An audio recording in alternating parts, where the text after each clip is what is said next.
Hey everybody, welcome to Mountain Deer Podcast. My name is Rodney Elmer. I'm in the shop today with my son Taylor.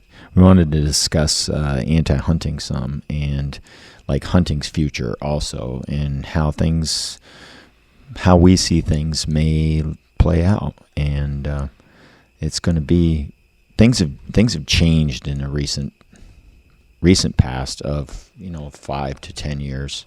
Probably in 10 years or so, the last 10 years or so, hunting's had some big changes come to it, and I would expect a few more, and we want to talk about that a little bit today. I'd like to talk a little bit about like Fish and Wildlife's role and anti-hunting's role in things, anti-trapping, anti-hounding, some of the new cultural shifts that things have been taking place. And I think wildlife in the past has been through a couple of different cultural shifts, right? The first one was get all you can get, because we're a caveman, right? You want to go out there and get your resources and get the things you need off the land. And we've been doing it for millions of years. Yep. And then as of lately, like the last 200 years, we really got into some tools. And now the ability to go out and get those things has really changed the face of the world. It's changed man's relationship with nature. There's been a lot going on. Yep. It's been pretty serious. And now that we have the tools, maybe our insides aren't keeping up with the efficiency of our tools, right? And you have to be somewhat careful about how you go about it, because obviously now the world is way more global now than it used to be. It's more of a one, and even people's mentality has moved in that direction. And things have changed, and the ability to be able to push a button and blow the world up, or to just rake in an entire mountain and sift through the entire thing and get every little bit of gold out of it, right? Our abilities as human beings and as a species, and what we can do to the world, or what we can do to save the world, right? We can do both. That's changed tremendously, and along with that has come some heart about maybe the way we should go about it. And of course, I think that's the main argument with most of the, when it comes to like hunting and trapping and hounding, will be how we ought to go about it, and whether or not we should go about it at times. We may also be questioning where to go next, and of course, one of the big cultural shifts was, as soon as you got those tools and you were really good at killing ducks, or really good at catching fish, you had that giant ship that could just take in the fish, right? As soon as these things started happening, and you started seeing a depletion of bison, or things over time changed quite a bit. The Aldo Leopolds of the day back then, right? They were like, hey, we got to be careful here. Look at our abilities, and look what we could do to the land. And so the last passenger pigeon hits the ground, right? And now a more broader, wider perspective is actually needed to be a little more thoughtful, that thoughtful carnivore, like he says. A fella here in Vermont's a really good writer, and one of his books was The Mindful Carnivore, right? It's a way of looking at the world and being mindful about the way you do it, and the way you take care of it, the way you find and get what you need to get, and how you go about it. That day and age came about where there was a shift in a culture, and there was a need for some rules, right? You had to have some rules of some kind. So market hunting kind of went out, and fish and wildlife agencies came into being. They were like, we need a reference, a guide of some kind for the people, so that they would be able to still have their resource, still be able to get to it. It was still a logical idea for everybody to be able to dig clams on the beach, right? So, but if everybody went down there, there wouldn't be any clams on the beach. So over time, a section of law, not only federally but state-wise, was built and slowly manicured over the years to become this, what we now have is a fairly complicated set of guidelines for the people to be able to get to their wildlife and partake in it, participate in it, also like co-own it, right? That was a big thing. They collectively own it. And as of lately, that's kind of under attack, that collective ownership. And at first it would make sense that the people who really went out and dug clams or chased bears with dogs, those were the people that, of course, were affected by the rules that you came up with. So state agencies spent a lot of time collectively talking to each other and coming up with federal rules that mattered for ducks and waterfowl and things that moved and migrated, right? And it covered lots of areas. And what Maine did with their goose would affect the Chesapeake, where they all spend the winter. So, like, the states collectively figured out guidelines that would work kind of for everybody. And then, but at the same time, each state is allowed to make its own rules and to come up with its own general, inside of the federal guidelines, way of going about allowing the people to take some but not too much, right? To be that gentle hand that gives it to the people, but also keeps them from taking it too much of it or overtaking advantage of it. And that culture was a major step for people, especially the ones who were out there in the field, right? You know, if you were used to shooting 500 ducks and now you could only shoot 50, you were like, well, what do I do now? You know, I used to sell those ducks. I sold those fish that I caught, you know, and it was a way of earning a living, and now I won't be able to do that anymore. You know, it was a really big effect on quite a few people, but also, too, it wasn't the majority of the people. And over time, the culture shift, the government had to work with that too. It had to learn about the culture shift. It had to gently work it all in and figure it all out, and also come up with a way of funding it all. So this giant elaborate system of protection, but also too of science, right? Because all those sportsmen, all those people were going out there, and there was a need to know exactly how many ducks were out there so that you could come up with good rules. You needed science and logic, and especially a on the ground way to collect knowledge. Right. Data. You needed that, and it was so important to develop a history of it. Right, the history of Fish and Wildlife departments or the federal, Fish and Wildlife Service, their history of their collection of data is very important because they can look back at it and see trends.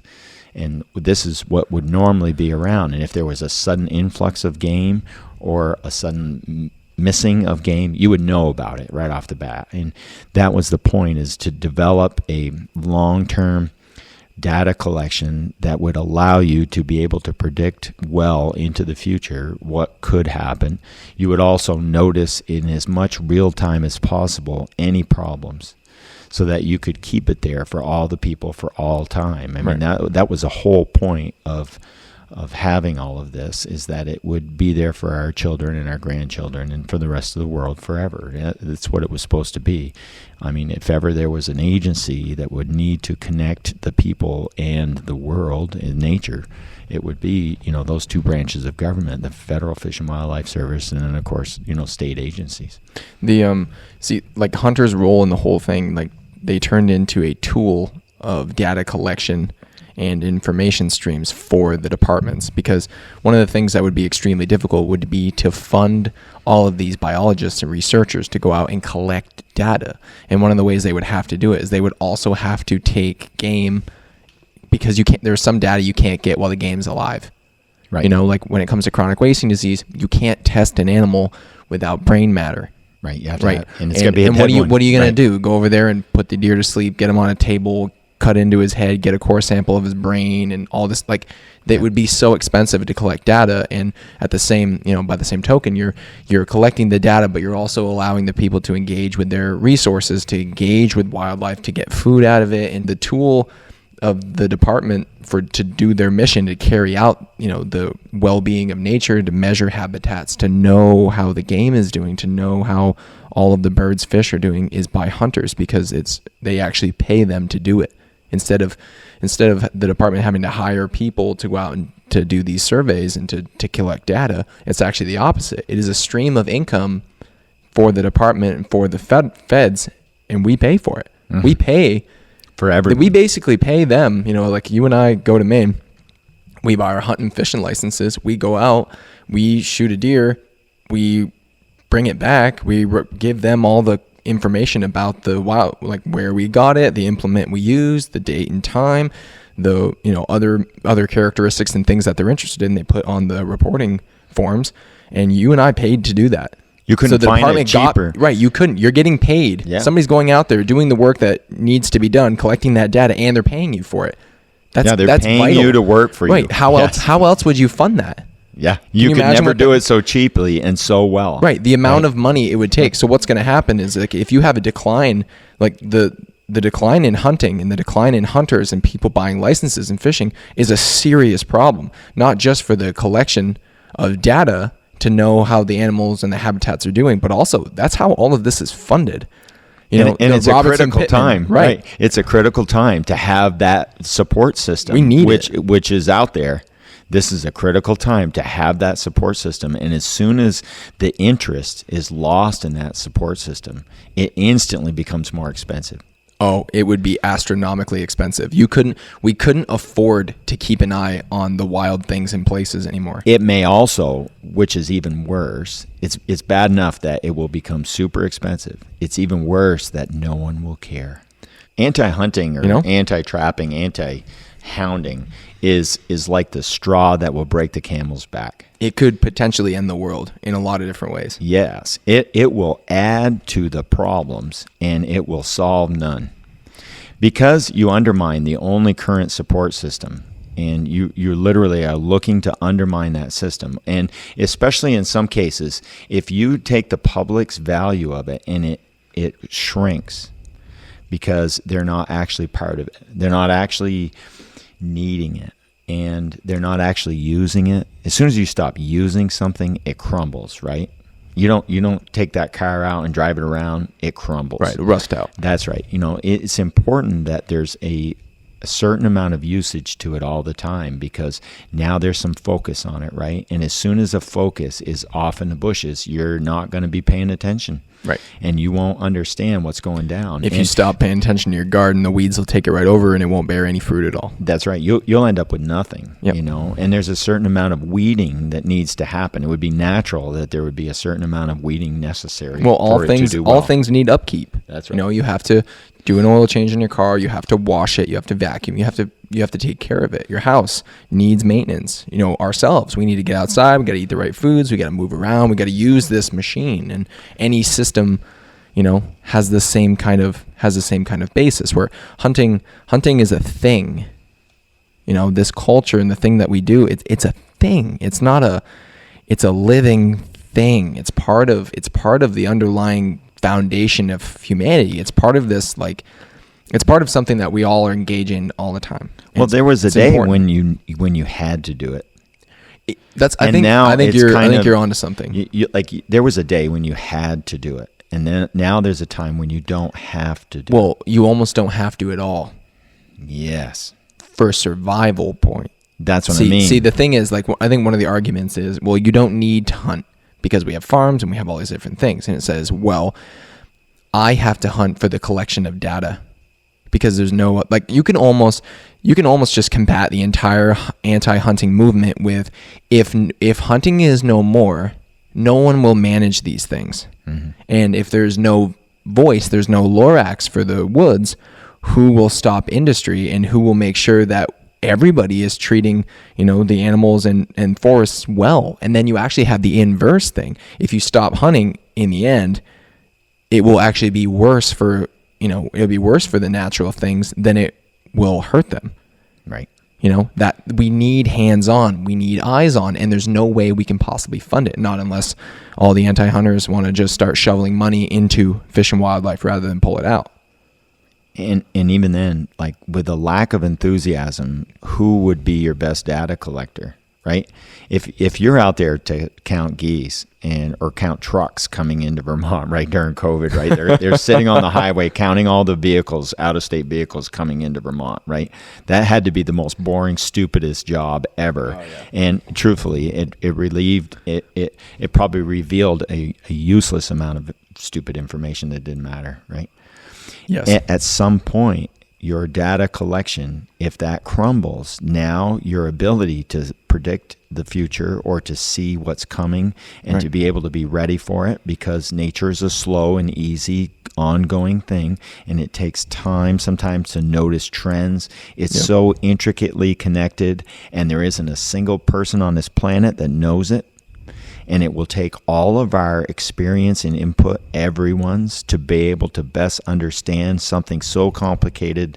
There's no way anybody knows it all, right? This is such a hugely complicated thing, and it's so interconnected with so many other things. You'll need everyone, underline everyone's input to know best their exactly what's going engagement, on. at least their engagement. Yes, and when there's no one engaging in it, now no input.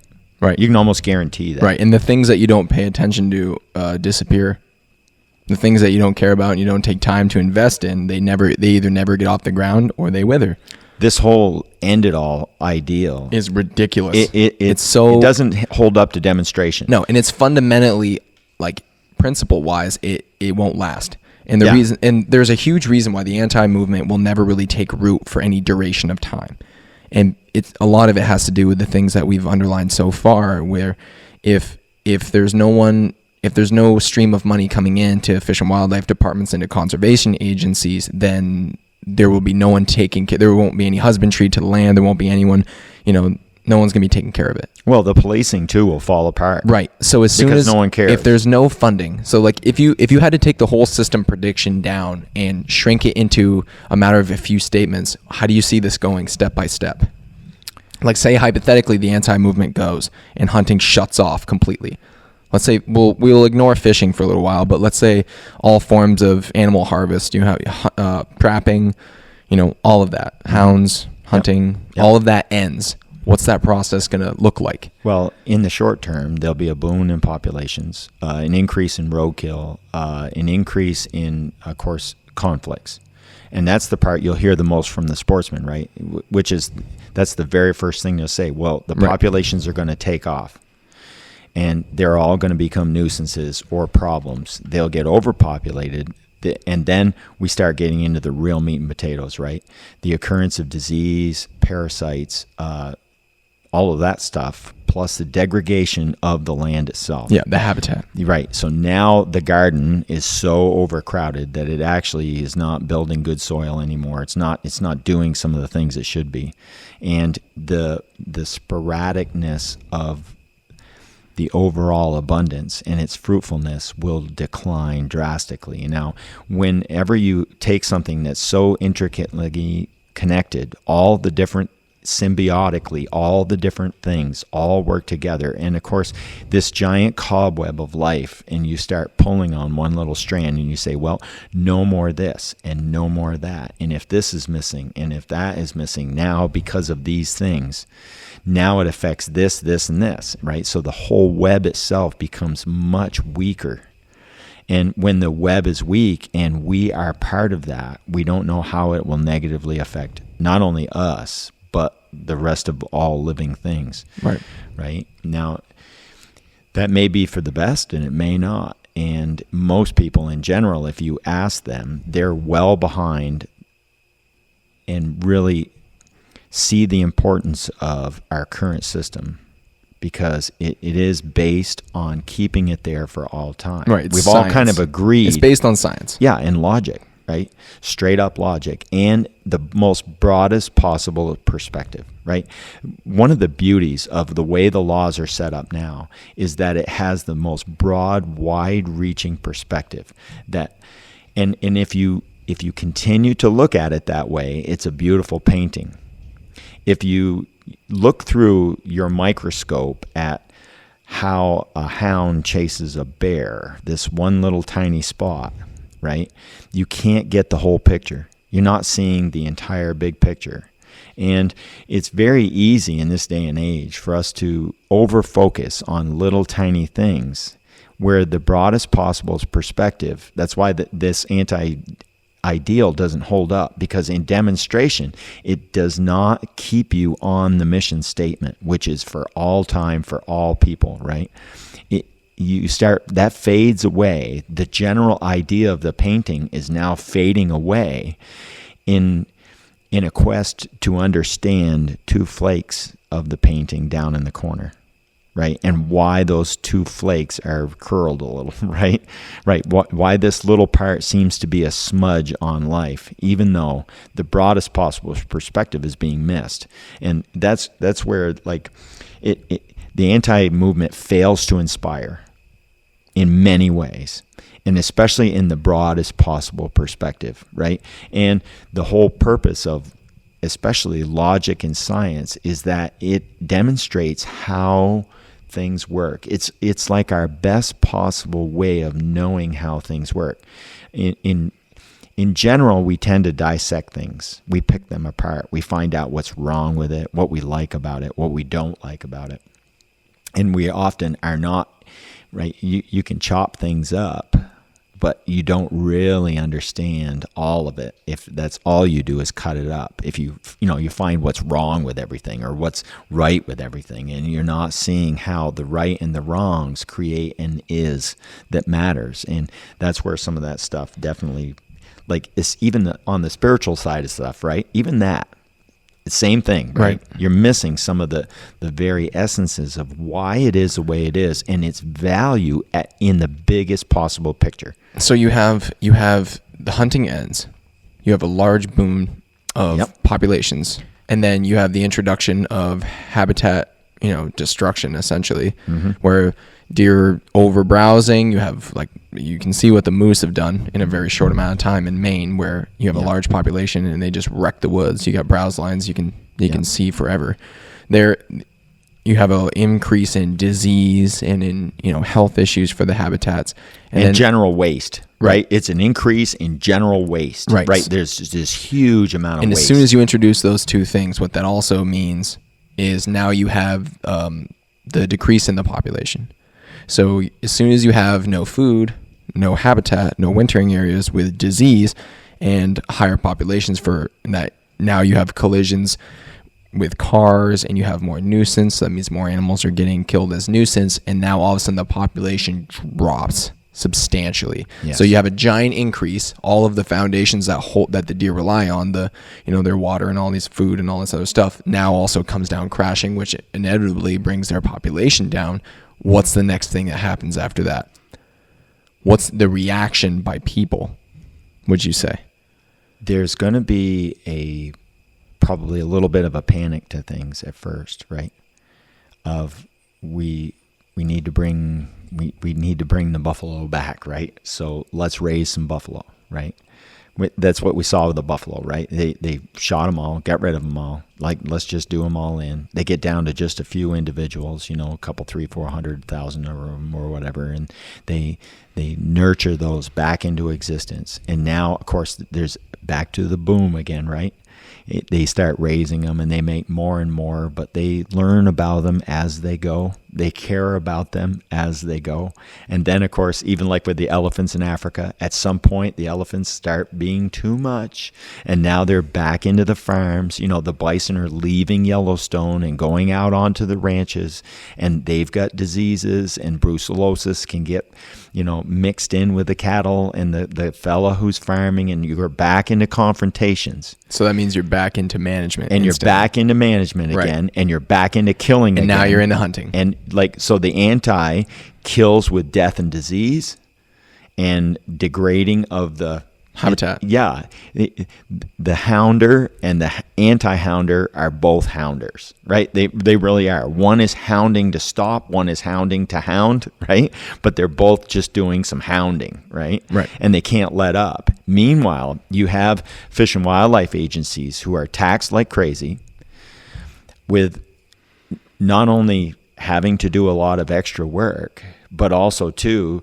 they have to now deal with a cultural shift and a change in how their science is done, how their data is collected, and now the science won't be quite as good as it used to be, right? So now the ability to predict and be ready for circumstances, to look into the future and allow you to design it the way you'd want is much more difficult, much more difficult.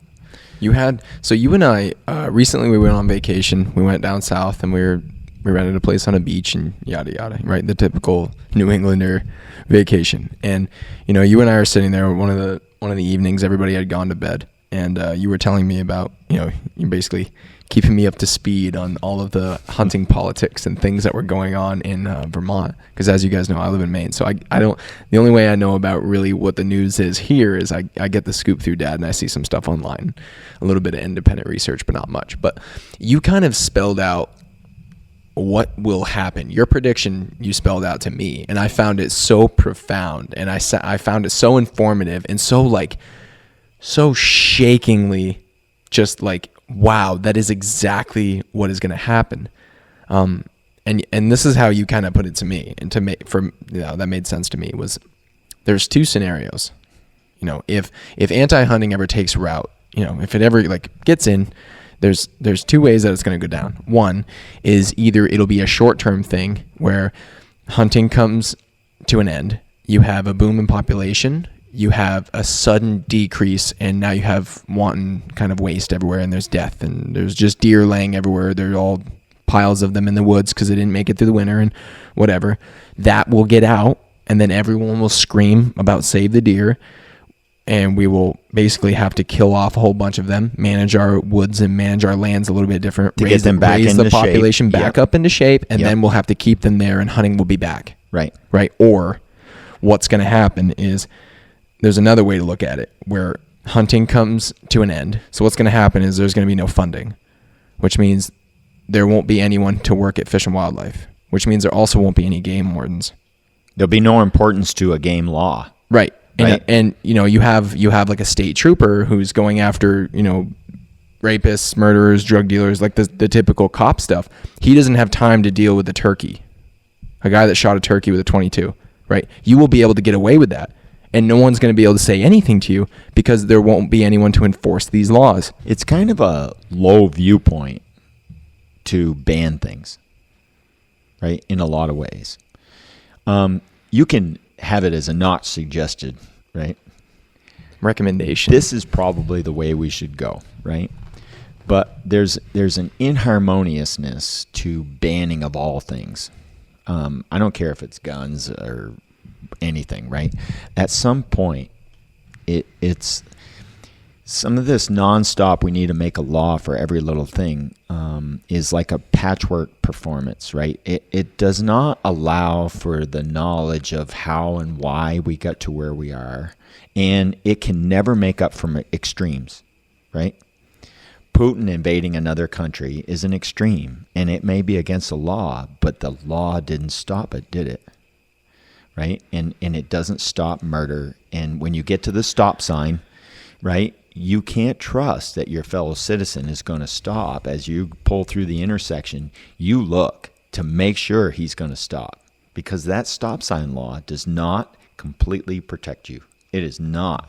Right. And it'd be great if that were the case, but in extreme situations, it doesn't work. One of the reasons laws do work is that it gets the majority of the people to practice a basis of performance. Yes. So to speak. And it keeps things functional.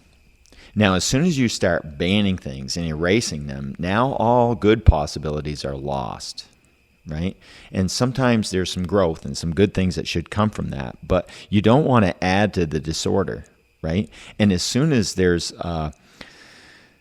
like this strife of war, one against the other, right? It's not normal nature to war. Nature doesn't war. Every little thing minds its own business, and it's the best little ant, the best little tree that it can be. Right. And conflicts are individual. Yeah, and it's left at that. And the overall system, everything gets benefited from it eventually. it's almost like you're serving your selfishness by telling others what to do. That's, that was something. It lacks faith, Yes, there was what was it? You and I were talking about this earlier, where it was like when you're screaming your beliefs at somebody. Yeah. And it's like, what are you expecting to do? Are you expecting to convince somebody? Because everybody has their own kind of beliefs about, hunting and about the rules and about ethics and all that. And the last thing you need is a bunch of people just kind of throwing their opinions like in your face, telling you what to do individually. And it's like the real laws and the real kind of like code of conduct that matters is ethical conduct and moral code. Yeah. And those are the things that are going to stand the test of time, because those are things that you need not enforce. Mm-hmm. One of the things you have to do that would make more sense for hunting itself is to inspire a higher and like a next level moral code for people to operate by. Right. And you won't get 100% of the people to do it 100% of the time, but that's where it comes from the right place. When there's a caribou crossing the river, is that fair game? Right? When you're in a boat and you can just drive up and shoot it, is that fair chase? Right? Yeah. It's because when you don't have the enforcement and you can't have a game warden behind every bush to protect the people's interest in the resource and in the deer, you have to kind of set a standard of ethics in every hunter, and the culture itself has to grow, and you can't force growth. You can't legislate morality. You can't mandate this kind of evolution for humans' ideas of what right and wrong is. Mm-hmm. You can't force that, because all it is, you can like peer pressure somebody to believe something. Well, but what they're going to do is they're going to pretend like that's them.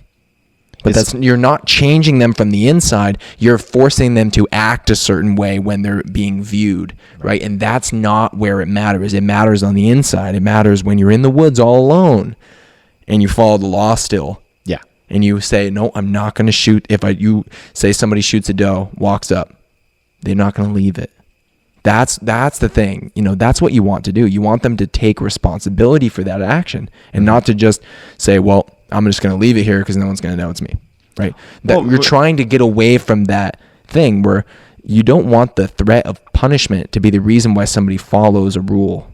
You want it because they believe it's the right thing to do, and that's where the evolution comes from. Forcing somebody to, changing the rules of hunting and to say this isn't okay and this is blah, blah, blah. It's like, no, you need to inspire those changes, because that's going to be something that lasts and actually benefits them because they choose it. You're not forcing them. If you force someone to do something, you haven't inspired them. They haven't truly changed, because on the inside, they're still the same person. They're just acting good. They're just pretending. You're indulging not only your own fears, but theirs. Uh-huh. Right? See, that's a major problem. That is a major problem, because it makes you weak, right? Yep. And the world isn't about weakness. It's about strength, right? Right. The weak tree dies, right? So it's important that, it almost lacks grace. Yes. Right? It lacks vision, and it lacks appreciation and perspective. Right. The widest perspective. Being, you're right. The widest perspective. Absolutely. The being kind of conscious of the system as a whole and not trying to pick at the individual parts of it. Like right now, Vermont's it's the Coyote thing. That's what you guys are going through, which is ridiculous. Yeah. Right. Mostly because completely. It's like, here's a viewpoint. You couldn't, it's like going after ants. I mean, right. Saying that coyotes need a season and there shouldn't be an open season on them. Right. Let's say from an animal value viewpoint, it's strange.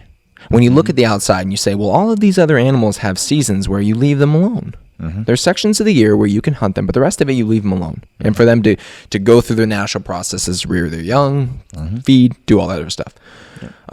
And then you have a contrast where you have coyotes that are open season 24/7. You can even get them at night. Because no one cares. Because no one cares. And for them to say, wow, no one cares. And you say, well, scientifically, not a lot of people go after them.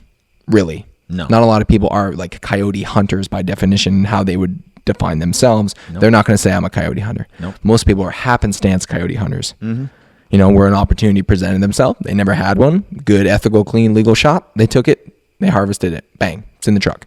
Right? Mm-hmm. Now, that's fine because you don't have a large population going after them all the time. And this animal's ability to adjust to circumstance and to change, how many pups they have in a litter and how they get food and how just incredible, reliable, and how they're almost invincible.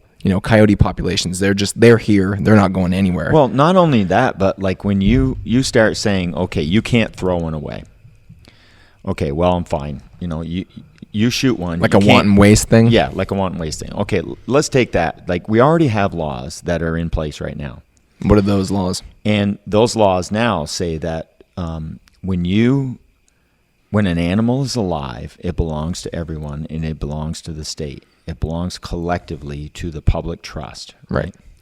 When you participate legally, you jump through the right hoops and you take that animal. As soon as it's dead, it is now your property. Right? It is your property. If it's tagged and taken legally and you've you dot the I's, cross the T's and all that, you're allowed to do whatever you want now, with it. There's a variance there, right? Big game, you have to tag it and you have to report it. Now, it's the state's deer, even when it's dead, until you put your tag on it, which claims that it's yours, and then you proceed to a check station and you check it in a timely fashion. Because of the data collection section of the data collection was so important, right? And those were critical species, right? They're at the top of things, and they're the ones that have the largest overall effect on the land and the system itself. They're also the ones that are sought after the most. Yes, which is why they need be managed. Yeah, they're like cornerstones to holding up the entire building of nature, right? And as soon as you start ripping the cornerstones out, the walls don't stand long. So it was real important that big game be tagged and be, claimed. When you put your tag on it, you're claiming it. And then when you get to the reporting station and you tag it, now it's yours. Right. Now, if I am not allowed to waste my own property, throw away my own property, right? Once you've tagged that deer, if you want to let it sit there and rot, can you? Absolutely. You should be allowed to. You should be allowed to. You could chop it all up and eat it too, right? You could store it in your freezer. You're disposing of it either way. You could you could store it in your freezer for 10 years and then throw it away, right? Right. At some point, when you start saying, well, this is an animal and I've shot it because it's been a pain. Let's say coyotes, and coyotes become tons of them. And the coyote comes into your yard and he's going after your chickens and you shoot him. Now what? Do I have to skin him and eat him? Right? Would I be breaking the law if I didn't? Right? He's my property. I shot him. Yep. And I can shoot him in protection of my property, or to collect him as something I want. Right. And as long as you say I don't want him. So now I don't want that coyote, but I'm protecting my property. But I can't just throw him away, right? Am I breaking the law by protecting my property when I was told I can protect my property? And then say I don't want it. Right? The deer is eating my garden and I don't want it. So I shoot it and it lays on the side of the garden, and I call up the game warden and I say, I just shot a deer. I let him know, right? You shoot a big game animal, you got to let him know. So I protected my property, my honey, right? Or whatever. I protected my property, and now I don't want it. And I just let it lay there.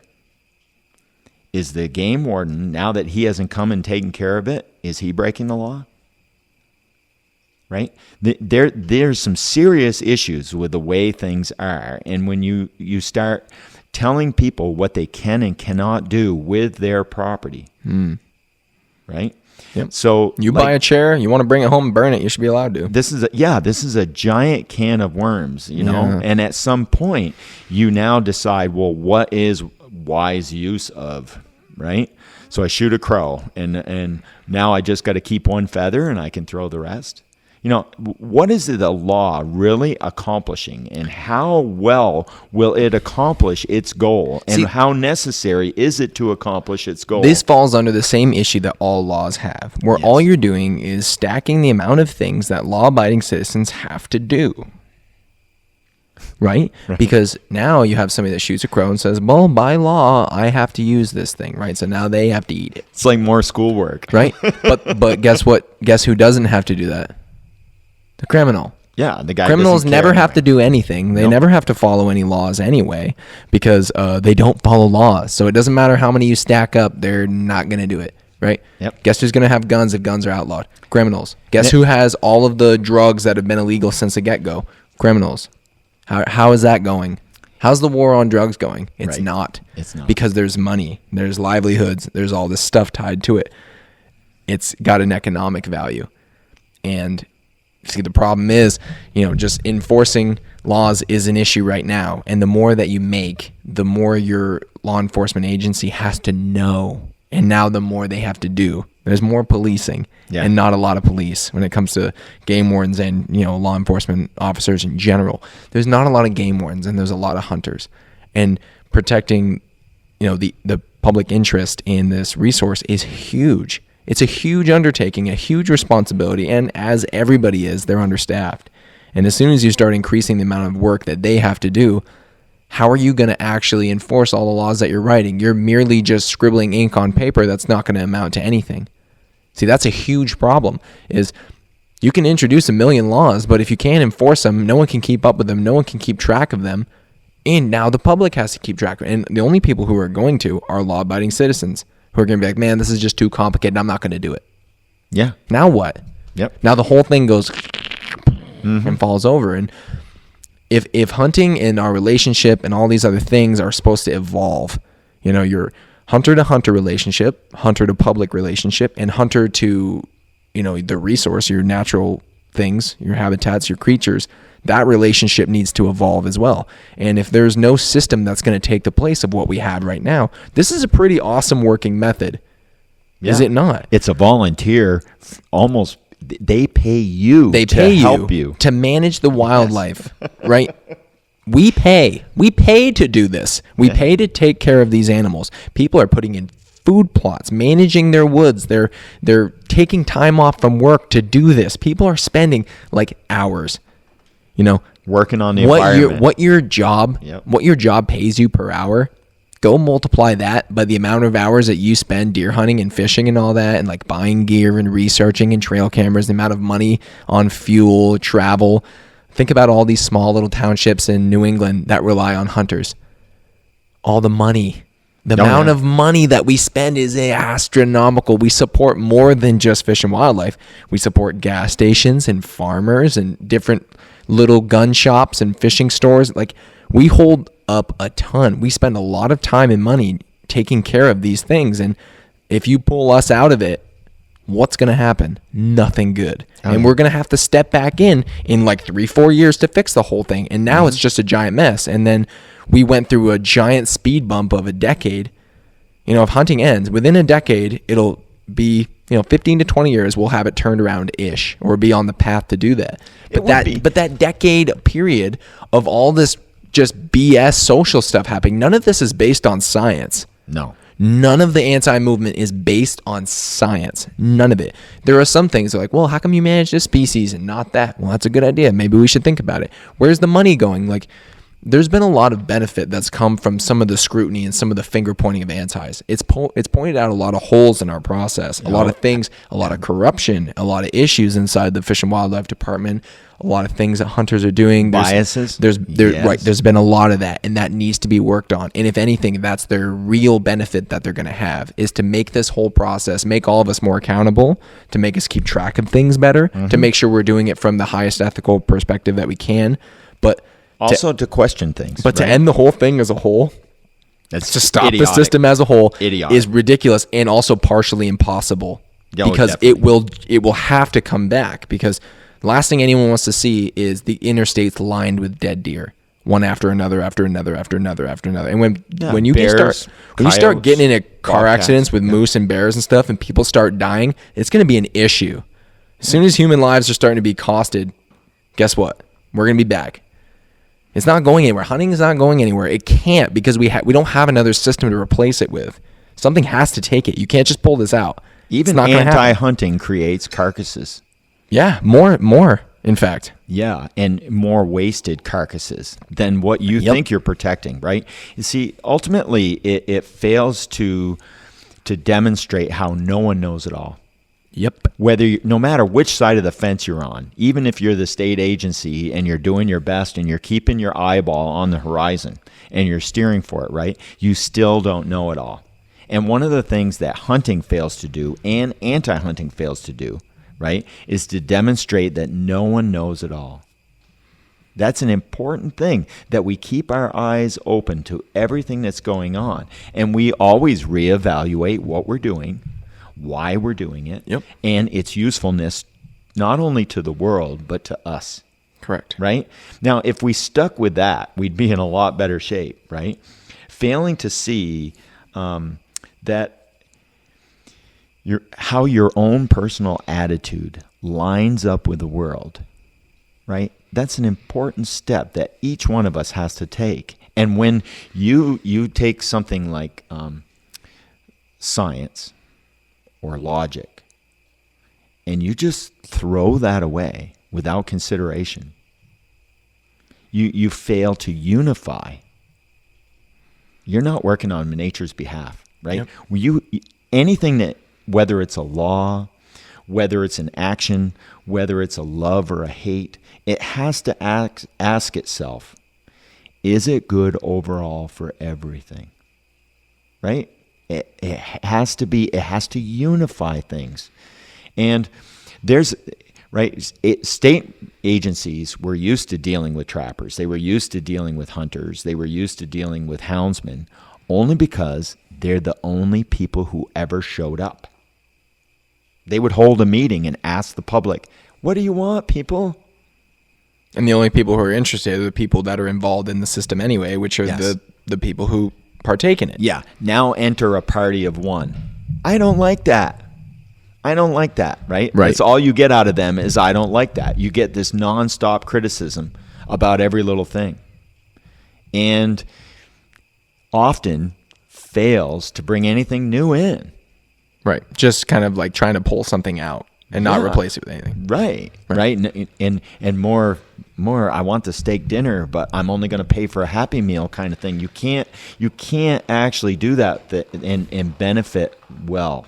Right? And benefit the whole overall.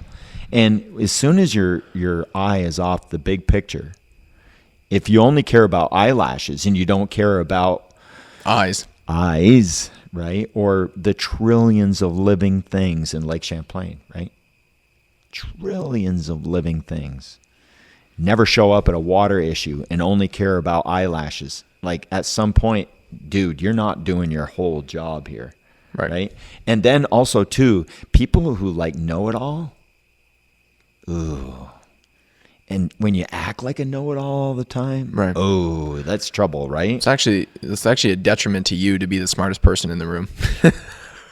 You don't want to be that guy. No, you never want to be the smartest person in the room. One, because you're not gaining at all. Everybody else is making ground except for you. Yeah, it's an insincere and superficial attitude. It's also not even remotely correct because you don't know everything. No, you're not as versed as you think you are. You only know the scope of what you've had.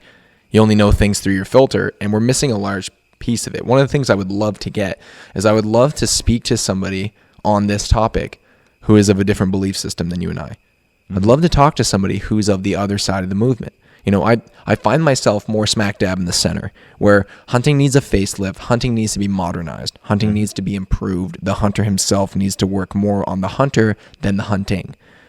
Like you said before, our efficiency and our ability to hunt and to do the job has increased exponentially.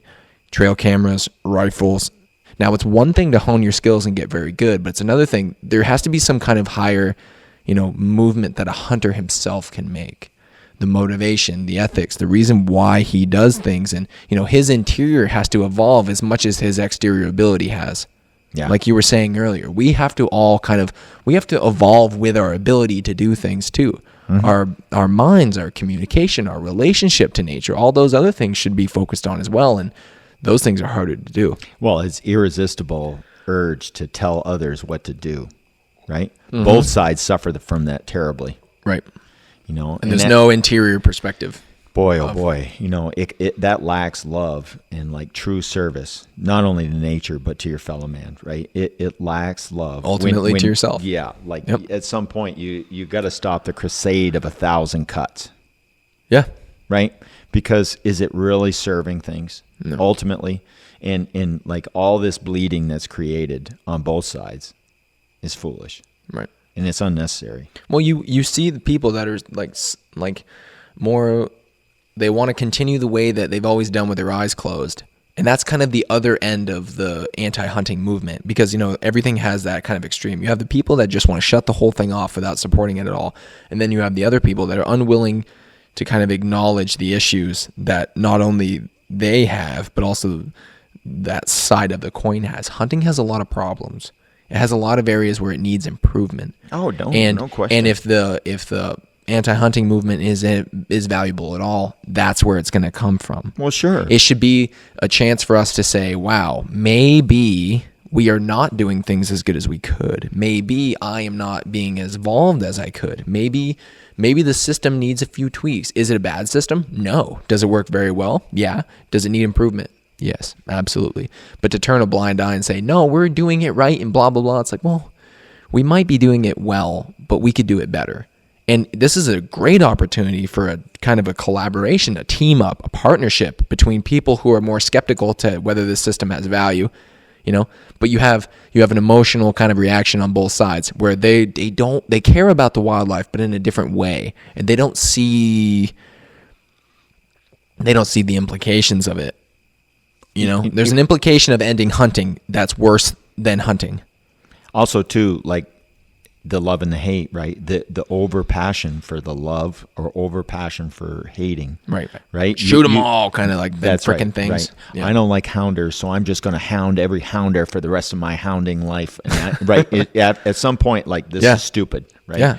And especially when you've got like 100 hounders in Vermont, right? We have 100 people with roughly every year, about 100 people that go out with a houndsman. 100, right? 100 people. It's like nothing. And you're talking about what 600,000 people's rights, right? Yeah. So at some point, like, government is tolerable when it supports the individual and the individual matters, right? The government supports your individual rights to, life, liberty, and the pursuit of happiness, right? And it's supposed to be that way. And the same thing with science. Why attack science if science isn't valuable?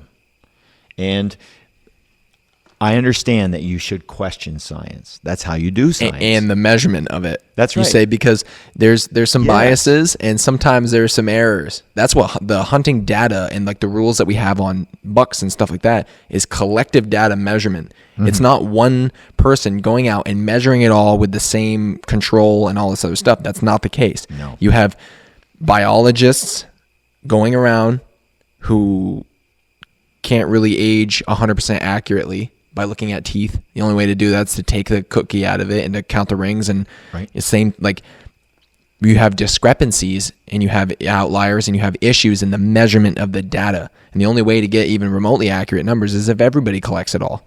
And two, you question it, right? Right. That's how you do science. Absolutely. You question science because that's how you do science. That's normal. Yep. And I suppose that there's a certain amount of peer review that goes on all the time between Fish and Wildlife agencies all over the country. They're all checking on each other. They all come up with systems and ways of doing things. And there's a lot of stuff we don't see. If you were a deer biologist and you suddenly discovered some formula that seems to apply all the time, and you ask your fellow deer biologists throughout the country, you say, I stumbled on this, what do you think of it? And you give it a try. And they go out, right? They do a peer review and they check themselves. And all of a sudden you've come on to this fantastic thing. And especially when you do deer, right? 8 hours a day, every day, right? At some point, you're going to be like, yep, this is awesome, right? Yep. And these things are going on all the time, and they're collectively able to share things that they would have never been able to do quickly and easily right? One of the beauties of social media is that we can all collectively share especially great ideas, and they can flash quickly throughout the population, and you can pick up on a lot of things that are really awesome. Look at the Ain't no channel. question. How many That's right. hunters, how many trackers have been created just by a couple videos that we've done? Yeah, it's You know? great. And the other way around, how many people wrote books and took pictures that inspired us to do it? That passing of ideas and process. The collection of those things and the sharing of ideas at such a high speed should make everyone want to face the future with less apprehension, right? Because you have a better handle on things. More excitement. But it doesn't seem that way, because a few extremes and the emotions that go with them now turn into this little argument going on over here. And it's in all of a sudden the logic of the argument is out the window. Right. The reasoning for the argument's out the window. And when everyone is stuck in this identity politics crap, which is really what it is. Right. You know, they're trying to pool their insecurities, whether they're sportsmen, whether they're politicians, whether they're anybody, right? They all try to pool their insecurities and become more by saying, I'm a group and I'm with these people. And, oh, what group do you fit into, right? And at some point, we have to do away with this crazy identity politics, and there's no way if you made a mistake, we're going to let you out of it. Right. There's no chance of redemption. You should be allowed to evolve in more than one way. Yeah. You know, like, I used to be this. I'm not that anymore. I'm now like this. I now believe this. I've had a change of my ideas and my values. Why is that not okay? Well, you'll be able to just say this is the way it is, because you won't need to believe. See, most of the time the believing is connected to the not knowing. Right. You have to believe in things that you don't know. That's right. And that's a huge thing. I believe you're hurting every bobcat in this state, right? It's because you don't know that. That's because you don't You have know no for sure. data. Right. You don't even know how many cats there are. You have no idea. How are you going to measure that? That's right. So at some point, logic has to kick in a little bit. And if you keep indulging in your personal desires in a pursuit of what you know all the time, now you're ignoring what you don't know, and now you're Which in is trouble. a lot more. Yes. There's a and lot you're in more you trouble. don't know. Absolutely. That's how the future gets screwed up, because you're not open to what could happen and what could become. And you're not interested in the unity of all people, right? Yep. And the forcing it only goes so far. The whole thing is going to boil down to one idea, and that's, what does the individual person do? What does the individual hunter do? You know, in contrast and in comparison to this giant overall arching thing where, you know, you have a lot of people out there are concerned about the future of hunting. They're concerned about the wild animals. They're concerned about fish and wildlife. They're concerned about, you know, the future of hunting and the hunter and his role. The hunter is a very important person. Very important, right? She's needed out there. That's right. She's needed. And, you know, what's going to become of the hunter if hunting ends? Well, to put a little bit of ease to the minds of those people, hunting will not end. It may stop for a short period of time, but you will be back.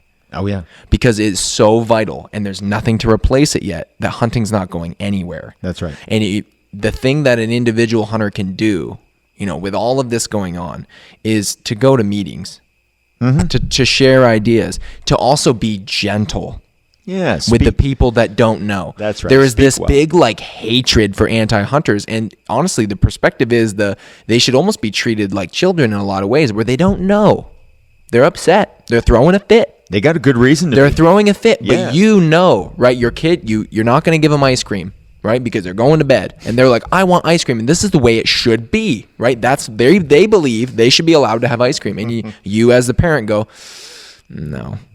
I'm putting you to bed. That's not what you need. You don't need sugar right now. And this is kind of the way it is. And, you know, you can try to inform them, but allow the passion to kind of come down a little bit. Allow the emotion to come down a little bit, and just try to communicate effectively.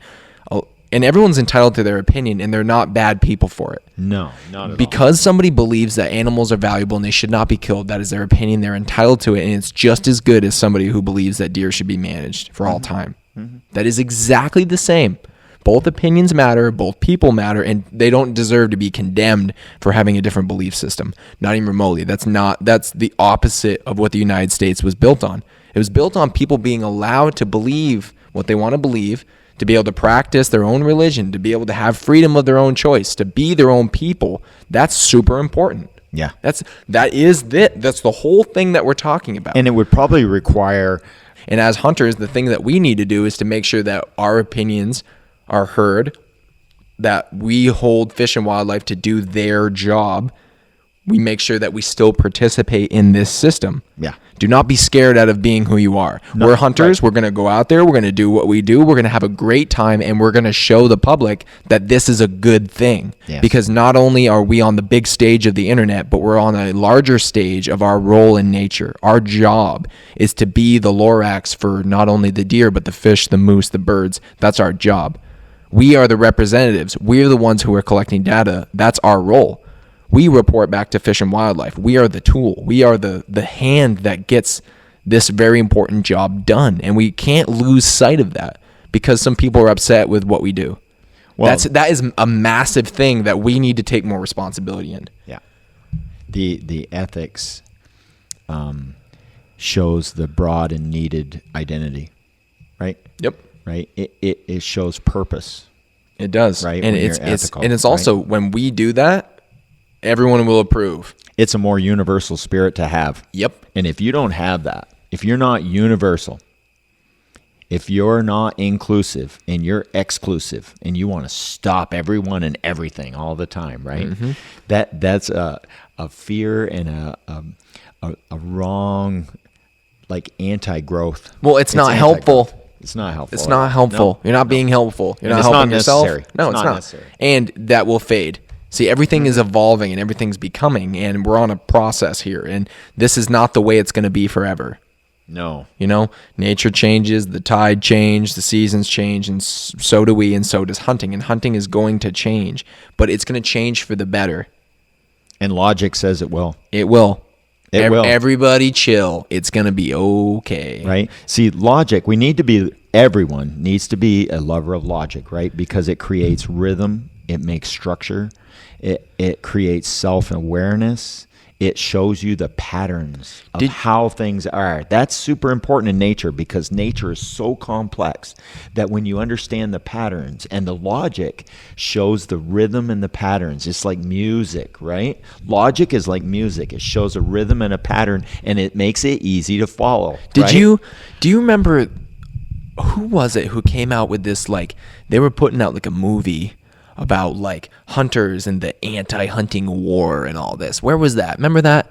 It was someone out west. It wasn't Drury's, was it? Somebody made this big thing and was like, they were like trying to raise money for this film. And there was like a film that they were Was it them? on. Yeah. Was it Drury's? I want to say Drury's put it out. It might not have been. I don't know. It wasn't them, but I think they put out an advertisement about it. That's right. what I saw. There was going to be this big thing, and all of a sudden it went and disappeared. It like ghosted. What happened? I have no idea. You know what? You know why? It's because it's not needed. No. This is not a war. This is some people throwing a tantrum because they do not understand what is coming down the pipe. They have no idea how this system works because they are not part of it.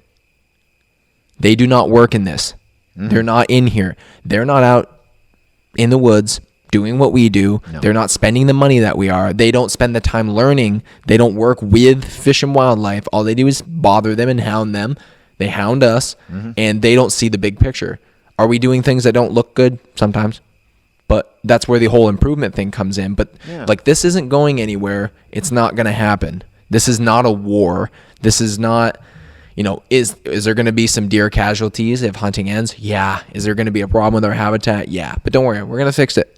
It's okay. We're still going to be able to do this. It's going to be fine. Hunting's going to be okay. Does it need work? Yes. Should we work on it? Yes, because we're the only people. We're the only people that can do it. It's amazing how the two of them. There's no stress that's needed. There's the war mentality. We're like the anti-hunter. We're like, we're anti-hunters, but we're anti you guys. It's like, what is this? What is this stupid battle? It's like, I'm not going to waste my time on this. No, I'm not wasting my time on this. It's idiotic. No, it's absolutely ridiculous. It's not needed, and there's no need for the stress behind it. Well, it creates a lot of dissonance, right? Yeah. On one hand, you need it, and on another hand, you can't wait to end it. Like, you can't go both ways. You can't have your cake and eat it too, and still have your cake. It's not going to happen. You have to buy another one. That's right. Right. That's not a go. And where's the compass of your reward system? Yep. You know, the hunter has to take a good look at that. And so does the and so does the department. Like, especially like your fish and wildlife agencies, right? They have to be the ones who can better see the future and where the ship should be steered. Number one, you need politics because politically we all own the wildlife collectively. Absolutely. And so we will need everyone's input, and that of course comes with everyone's biases, everyone's ideas, everyone's Absolutely. loves, everyone's hates. It all comes with that. But it's predicated on science, though. Now, what it isn't is it isn't predicated on science. Well, yeah, right? you also have we would like to see bigger, more mature bucks, and that's what the hunters want. So they make the APR, and they have all these different things that go with it. So you're saying that there's also some social ideas and social values that go along with the management of these animals. Yes. There's also, when it comes to laws, see, you don't law nature. Mm-mm. A buck doesn't know where he has to live, and he doesn't know which doe he has to breed and which leaf he can eat, right? See, you can't legislate and law nature, because it will do its thing. We would have outlawed chervil, and there would be none in Vermont. We'd have made a no chervil law, and all the chervil would have gone home to wherever they came from originally. Right? You can't do that. Right? See, laws. Boy, that would be nice. No knotweed, right? No knotweed. Go home. No zebra mussels. No parking. Right. And if that were the case, thank God. Oh, yeah. Because then the world would be a closed community, closed gated community with manicured lawns and herbicide sprayed all over the curbing, so that one blade of grass doesn't grow up through the crack in the blacktop, right? Yep. That's what we would do. We would outlaw grass from growing through blacktop, right? We would outlaw, and it would be this sudden sterile place. Controlled constantly. Yes. At some point, though, you need the logic and the science, and you need the policing and the protection. And the emotions of the people that work together. Yes. And it has to be kind of cohesive somewhat. And the point of government is to keep the squabbling as low as possible, even though we know there'll always be some. Now, when it comes to wildlife issues or wildlife law, you have it usually falls into one of two realms. Sometimes it falls into both. But most of the time, it's either a biological issue, like we don't have enough moose, so we're not going to shoot any. That would be a biological issue. Or a social issue of we're going to hunt 55 because it won't hurt anything. And we'd like to take some, but we also want to help them not be above like the perfect amount, so that we have plenty of calf production and not enough calf. Should one way of making a law supersede another, though? Well, should the social value of a small few trump the biological significance? It may. Should that be allowed? It actually can be.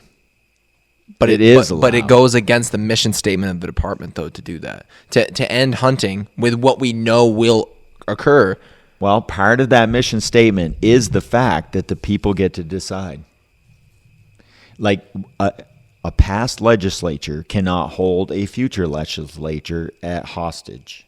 Right. Otherwise, it won't be flexible. Right. You should be allowed to change the laws and rewrite them and do whatever at any given point. And so you have kind of the way the system is so far. How much attention or how much hierarchy science and logic would play above what the people say is not a written amount. It's not like 60% of it is biological and 40% is social. Right? There's not a written or understood amount of how much it should apply. And the more the public seems to be divided and loosey-goosey about what they would want, then you'd think that science would play the bigger role. Well, it would be a mediator.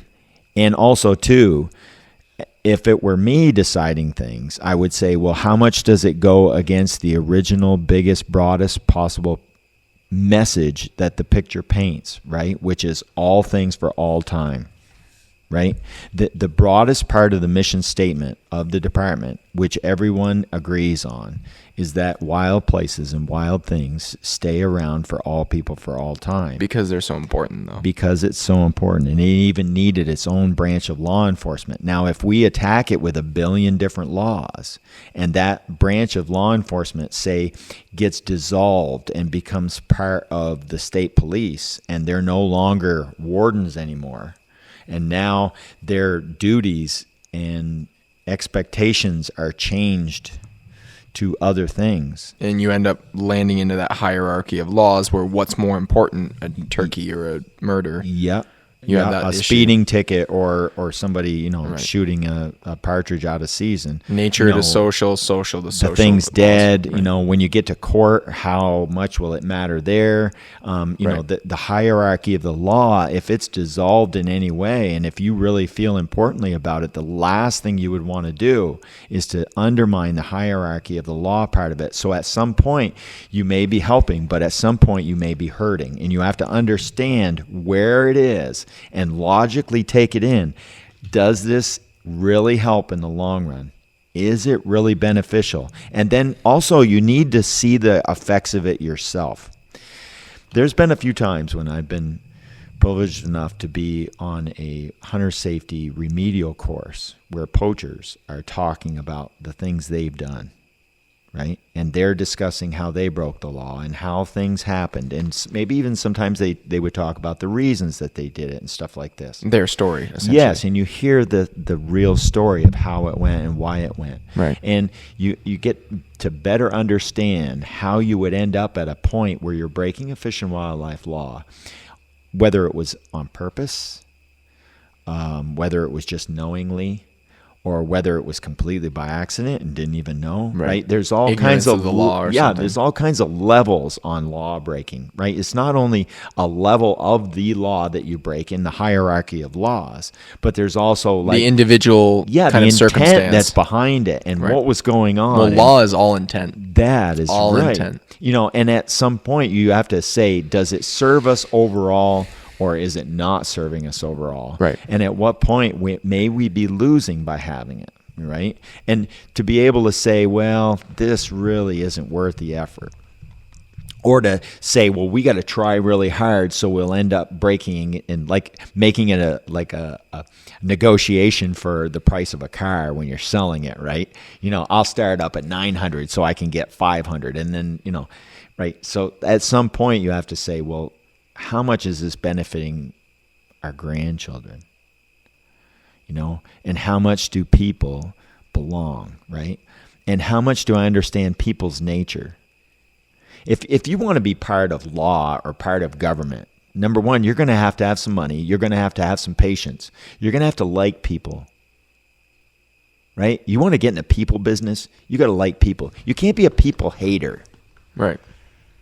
And if you're a person that doesn't really like other people, or you've got other people like in a box of some kind, and you're running through these identity politics. Oh, you wear an orange hat. I'm not even going to talk to you, right? I know what you're into. Right? At some point, you may be turning away something that, or not understanding or actually knowing about something. And so next thing you know, you just want to eradicate it. And it's like, really? Are you sure? Right? At some point, you have to really take it all in. And the more you do it, and the more earnestly you do it, the more you find out how useless it is in so many ways. It makes things survive and do well overall, and it's somewhat needed. Right. But at some points, it's not going to help. And no matter what that law is, that you can't harm an animal, right? It's illegal to harm an animal. But then again, you've been feeding that bear. He's been coming to your bird feeder for months, maybe years. And now he's getting a little too close. The window's open and the screen's right there, and his claws come through the screen, and it's like, ooh, he's not staying outside anymore, right? And now, well, I'll take the bird feeder down. So you take it down and you put it indoors, and now it's in the garage, right? And he comes in the garage, And now he's eating inside the garage because he doesn't understand the rules. And I don't want to kill him. I know him well, but he's breaking the rules now, right? I open the garage door and he's standing right there. And the son of a gun pulled the bucket right out of my hands, right? He didn't show me any respect. I thought I was getting respect. I thought he loved me. I've been feeding him all this time and giving it to him, right? And now he's like, screw you, I'm taking that pail right now, right? And he just does it. And then all of a sudden, he's even more bold. And now out comes a shotgun and bird shot, right? I don't know how many bears come in this shot. And they've been shot with BBs in their backsides. You know, bird shot from a shotgun. It didn't kill him, but it penetrated him, and it was everywhere. Infection. And yeah, and now he's living with all that lead in his backside because you thought it was a good idea to see him, to watch him eat the food, and oh, it's no big deal. And then, like, there's a cruelty that will go on when no one cares about fish and wildlife laws, right? There's an animal in every single person. It's whether or not they can control their inner animal, whether they can control their inner hate or their inner love, and the overlove, the overhate, right? You have to be able to control that. And at some point, when that poor bear is now gotten to that point where you had to shoot him in the backside because you couldn't actually kill him and you didn't have the heart to, but you were just going to teach him a lesson. And, he's and 70 you yards. brought him It in and won't hurt created him. the problem. And you started the whole thing in the Yep. first place, right? At some point, you have to say, okay, that's enough, right? Yeah. And moderation, right? Moderation is an important thing. You know, if you chase 70 bears in a fall, you're probably going to have some property issues. You're going to go I someplace think that somebody you have an won't issue want in you. general. Yeah, right? At some point, you're going to say, okay, maybe you ought to slow down just a little bit, right? Right. How many is enough? Yes. And you know, you should question everything you do and why you do it. And at some point, boy, oh boy, you got to just kind of take it in and try and create some meaning to things, you know? And it's nice to have some deep meaning in things that really matter. And stop chasing this carrot. Oh, I can't wait to get this law so I can get these people to straighten out because they need to straighten out. Like, at some point, you have to say, just a minute here. They're going to have to chill out on their own. Right. You're going to have to. Because and when the vast majority of people are very good to animals, they do care about animals, and it does matter, right? Most That's people what do really it right counts. and do a good job They and have good intent and have good hearts. You know, that's kind of the thing. It's like you assume that the majority of any individual or any collection is just like doesn't come from a good place, and it does. You know, it may be the wrong method and the wrong direction, but the intention is comes from a good place. It does. It does. Like, most of the anti-movement comes from a place of appreciation and caring for the animals, and most of the people who are anti-hunters are more anti-people than they are anti-hunters. You know, you have like people who don't like people care more about animals, which is strange. I know. Well, they're safe. An animal doesn't talk back. They don't have judgment. They don't judge you. They don't judge you, right? Yeah. So I think that's a large, not being real considerate of your fellow man is where a lot of this comes from. And it's something that is going to have to slowly evolve, and it's going to have to work. But like, as hunters, if we can see down the road and we know how it's going to turn out, we should definitely put in our 2 cents, because if we can avoid the hunting coming to an end, if we can kind of like get there before we have to do away with this in order for people to learn how important it is, it's to the benefit of the things that we care about. It's a benefit of the deer to not end hunting at any point until we have a better system or until it evolves in general. It's not good. Right now, it's not time. It's not time to end anything. We should be tweaking and refining these things. As a hunter, our job is to make sure that we are speaking for ourselves. We're speaking from experience. We're speaking for the woods and for the creatures of the forest. That's our job. Our job is to take care of them, and in turn, they feed us, and they give us meaning, and they give us, that time of year we all look forward to so much. Without the deer, you don't get to go to camp. it's not the same. It's not the same to just watch a cow in a field as it is to see a deer, right? There's this underlying kind of value to hunting that is so important and so fundamental to all of us that, we have an interest in keeping this going, and so do the deer. The system needs to continue, both economically and the value system in general. Nature needs us. It still needs our hand, and it's our job to be collaborators with each other, with Fish and Wildlife, and with the wild things and places of the world. That's our job, is to work with it. With your expectations of what you think everybody should act like, along comes the fear, right? Fear in the make when you have tons of expectations, and you need to behave this way. You should be this way. You should be that way, and that's trouble. Yeah. I think that it's merely growing pains. Yes. This whole thing, the whole Yes. debate, the whole hunting debate, the whole trapping debate, coyotes, all that stuff is mere growing pains of us trying to figure out the best way to be involved with these things. It's conservation, Yeah, you have to filter the truth from your indoctrination. Yes. Right? No matter which side you're on, right? Yeah, we need to make sure that we take a look at ourselves. We take a look at how we're doing things, how we present it to the public, how we present it to fellow hunters, and our relationship with everybody, deserves a magnifying glass every now and then. And this is all just growing pains, and somebody needs to make sure that they're looking farther down the road than just at the conflict in general. Being concerned with the hunter anti-hunter conflict, I guess you could call it. Being concerned with that itself is not the problem. Right. There's no one really looking off to let people know that this is what we should be shooting for together. We need to find a way to work together to bring kind of these two perspectives, because they are a part of the public. They do have a stake in these things. They are involved. They do care, and their opinions do matter. But there also is some science, and there may be some things that everybody is missing, and there needs to be.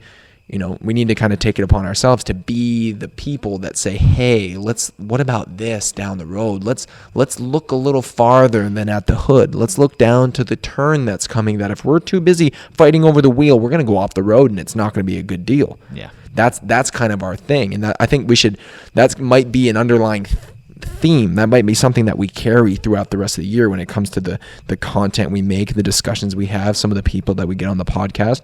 A lot of that's going to be on this kind of topic because it's so important.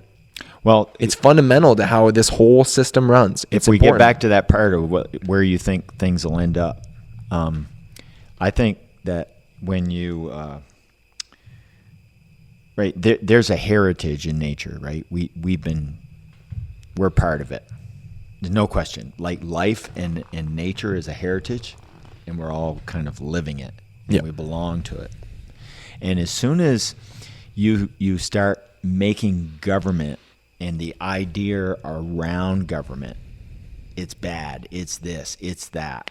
You see a lot of hunting supporting government for the most part when it comes to fish and wildlife stuff, right? For the most part, they do. They do complain about it a lot, and they say they're not efficient or they're not doing it quite right. A lot of people doing criticize it for money, right? Yeah, there's plenty of criticism of it too. But when you make it bad on both sides and you don't speak of any of the good that it's done, right? You have to give it credit for some of the good it's done. Absolutely. And when you just, thumper, you can't say something nice, don't say nothing at all. That's kind of what's going on here. It's easy to make government this terrible thing, and I don't want to be part of it, or I need to do it myself because you're not good enough to do it. I need to be on Fish and Wildlife Committee. I need to be able to run everything. Well, at some point, because I know best. Yeah, I know best, and there's none of my friends on there, right? At some point, you have to say, well, if we make government this impossible thing, and now no one cares about it, enter company. Business, right? And business has got all this money. They have personal rights. They have all the lawyers in the world, and when they decide they're going to dig up your mountain and rip all the oil and gold out of it, There's nothing you're going to do about it. They would be more impossible to handle than government is, and already they've handled government in a lot of ways. So here we are at this ununified crossroads, and we don't have time for nature because we're too busy squabbling over whether or not that crow should be in the bushes or shot at all, right? So at some point you come to these weird places, they're weird places. We're going into territory that no one's ever gone into before with this whole relationship. And it's thing. A cultural shift. And this is a new cultural shift, and the natural laws that you have to pay attention to, gravity, right? You have to pay attention to it. Yep. Cold, right? You have to pay attention to it. Those still apply and will always apply. Man's laws don't always apply. It doesn't always work. Well, they're not laws then. And this is a probabilistic universe. That's right. Yep. And the beauty of the logic and science is that it can point in a probabilistic universe, it can point to the patterns and rhythms that are working or not working. There can be clarity. Yes. If science is done properly, it's actual clarity that's beyond some emotion. And the most possible best predictor is that. Yep. In a place where you can't be certain about anything. You can at least be close. You can come really close. And should you just abandon that? Should you abandon the history and everything that's gone along with it? It wouldn't do you any good. No. It would actually make things a little worse. Yes. Or a lot so worse. At some point you have to say, am I helping or am I hurting? And is the contributing to this me getting upset about it? Right. How much is that helping, Yeah. right? Or me being in love with things too much, right? And now I'm only focused on this one thing and I'm ignoring tons of Tunnel other vision. things. Or I'm distracting others from their loves and from doing good. And for their rights and freedoms too. Yeah, to want to do their job. You got all your biologists don't want to do their job anymore. What good is that? Right. Tell me how that is serving. That right. doesn't All serve anything. You're doing a disjustice to. Yeah. That's an injustice to all of the things that you say you care about when you pull the support system out. Bunch of compulsive labeling, and just after a while, you have to just. It's been a pretty hefty podcast. It's been pretty long. My God. We really dove into a lot of these things, but let us know what you guys think.